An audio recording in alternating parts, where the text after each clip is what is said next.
Today's video is going to be about amyloid or amyloidosis.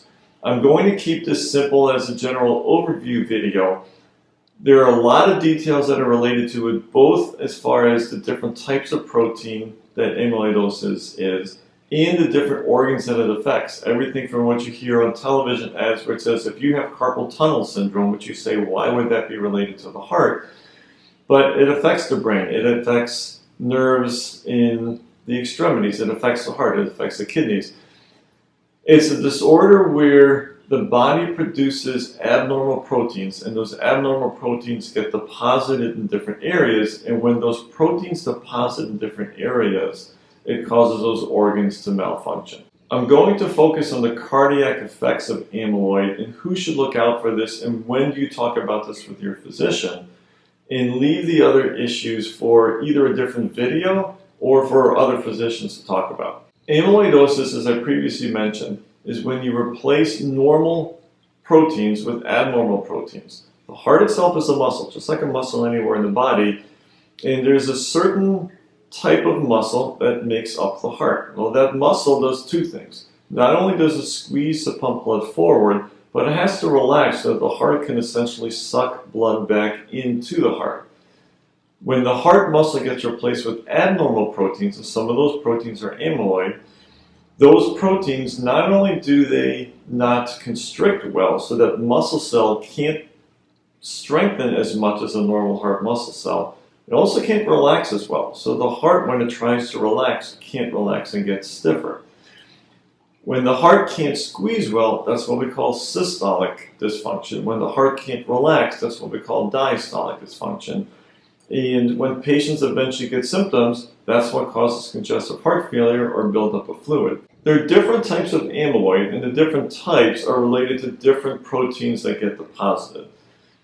There are newer drugs to treat specific abnormal proteins, and there's what we call a wild type or ATTR amyloid, which is what you see advertised on TV.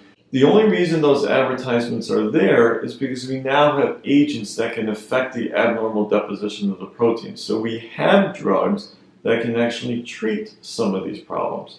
If you're told you have congestive heart failure, the first question would be, is that a correct diagnosis where your heart is causing you to build up fluid, or are there other organs that are failing and your heart's normal and the other organs are causing you to build up fluid?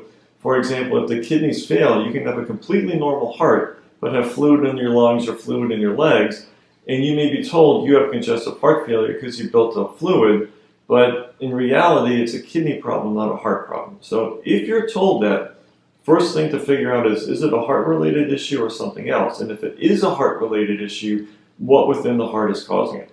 Well, if it's related to either a heart muscle that's too weak or a heart muscle that's too stiff, amyloid should be considered. If your physician doesn't mention anything about this to you, it's worth asking the question, do you think amyloid would be a consideration? The reason for asking is now that we can treat certain subtypes of amyloid, the earlier that's diagnosed and the earlier treatment is initiated, the more we can address the process of those normal muscles getting replaced with the abnormal proteins. And once those abnormal proteins are in, it's much harder to make those patients better. So the earlier we can treat the patients and the earlier we diagnose them, the better the treatment. The downside of this is the treatments are very expensive. So a lot of patients with amyloid, unfortunately, are on Medicare. Getting Medicare to cover some of these newer agents doesn't work many of the times. So insurance oftentimes is a limitation in treating the disease process. Why do we consider amyloid in more people, and why do we have drugs? Well, Alzheimer's has nothing to do with the heart, but is also abnormal protein deposition within the nerve cells in the brain. Amyloid and the drugs for amyloid actually started with neurologic diseases, not for heart diseases, and we realize it's also improving heart function. This is a very exciting time as far as both neurology and cardiology. As far as amyloid, we're at the tip of an iceberg with our understanding of the disease process.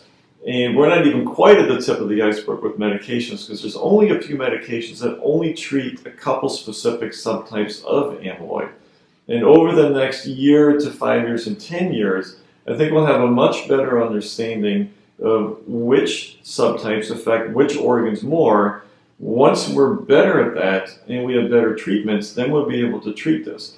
And the even more exciting part of this, hopefully to come, is we can identify people who will have amyloid or a higher risk of amyloid and hopefully prevent that from happening. For example, when we replace people's aortic valves, almost 1 in 4 people that are referred for aortic valve replacement that need it replaced have amyloid. That's much greater than the general population, and I'm not suggesting that amyloid is causing the aortic valve to fail, but there's some association which is leading to both of those. If we can figure out what that association is and what the causality is, meaning what's in the body that's making these abnormal proteins, we can hopefully prevent those people from developing congestive heart failure. And to me, the more exciting part would be the drugs that you see advertised frequently now for memory loss related to Alzheimer's. In my opinion, those drugs do very little. They're very expensive. They have minimal impact, and if you read the trials, really makes patients a little bit better, but does not do all that much in the bigger picture. If we can identify the people that are going to develop Alzheimer's from abnormal protein deposition in the brain and prevent that process from occurring, then we're preventing people from developing Alzheimer's, not trying to treat them to slow the decline in memory over time once they already have the disease process. The important part of this is if your heart function is either too stiff or too weak, you should discuss with your physician, is there a possibility that I have amyloid? And the physician may want to run different tests either on the heart or other organs such as the kidneys and blood tests to see whether or not you have at least a subtype of amyloid that we can treat, and if so, whether or not you will qualify for treatment for it. I hope you enjoyed today's video. I also hope that in the future to come, we have a lot more research on this disease process where we have more drugs to treat this and we can identify who we can treat and prevent this from being a problem. Have a good afternoon.